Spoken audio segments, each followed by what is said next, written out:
I'm not going to have time to go through every single parameter of, as I say, every single thing. So let me show you keyboard entry here. This is another way to create something. You can create a sphere with a radius of something, and you can position it in world space at some coordinate. This is something that we need to talk about. The idea of coordinate space in 3D. 3D has three axes, 3D, three dimensions, right? So you have X, you have Y, and you have Z. So using those three coordinates, you can specify an exact point for anything, whether it's the center of something or a specific point of something, where it is, whatever. So you have X and Y and Z, and they correspond to R, G, and B.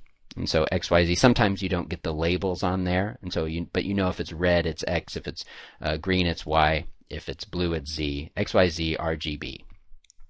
All right. So if you ever get lost or you don't exactly know what view something is, every view has a little compass here. It's called a compass, and it'll tell you exactly what direction is what. And so that's positive Z, that's positive X, that's positive Y, and anything this direction of it, opposite where those lines go, is a negative. So using that coordinate system, you can specify anything. So if I want a sphere to show up at 5 in Y and have a radius of 5 here, I can set those numbers ahead of time and hit create, and then it'll show up at 5 in Y and 5 radius. Now you see that the grid here doesn't, each grid line in this case doesn't correspond to 1. It's actually subdivided.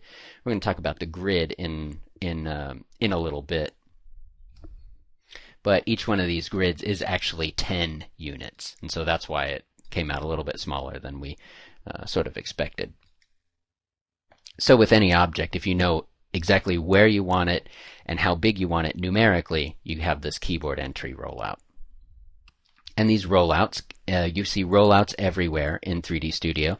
You see them in materials, you see them on the create panel, all sorts of places. You can collapse them or expand them. If it's a plus sign, it indicates that it's able to be expanded. If it's a minus sign, it means it is already expanded. So if you click it, it'll expand it. Click it again, it'll collapse it. So I can collapse any of this stuff and kind of clean up my command panel here, or expand it all. And if I expand it all, it might drop down below my visible view. Some of these things get really long. If that's true, you see this is kind of gray, and then this is black, indicating, well, there's more stuff down there. I can click on this little thing to scroll around and see the rest there. Or I have a little hand. Wherever I have sort of a dead area here, wherever there's no box or no button, it'll turn to a hand, and I can drag the little hand up or down and scroll through this thing that way. Also works on the toolbar here, incidentally. So since I'm recording this video, I have to have kind of a lower resolution than I would ordinarily work with, and so I'm missing a couple of things off the side of my toolbar here. But if I click in the dead area of this toolbar, and there's not a lot of dead area, it's kind of sometimes hard to get the little hand, but okay, there we go, get the hand, and you can scroll the toolbar back and forth. I'm kind of really missing the combo box here and one little button. So at any rate, if you have 3D Studio's large toolbar buttons enabled, your toolbar buttons might be a little bit bigger than these. You might have to scroll around as well, and that's in the preferences, and we'll talk about those in a while. So anyway, you can scroll this around with the little hand.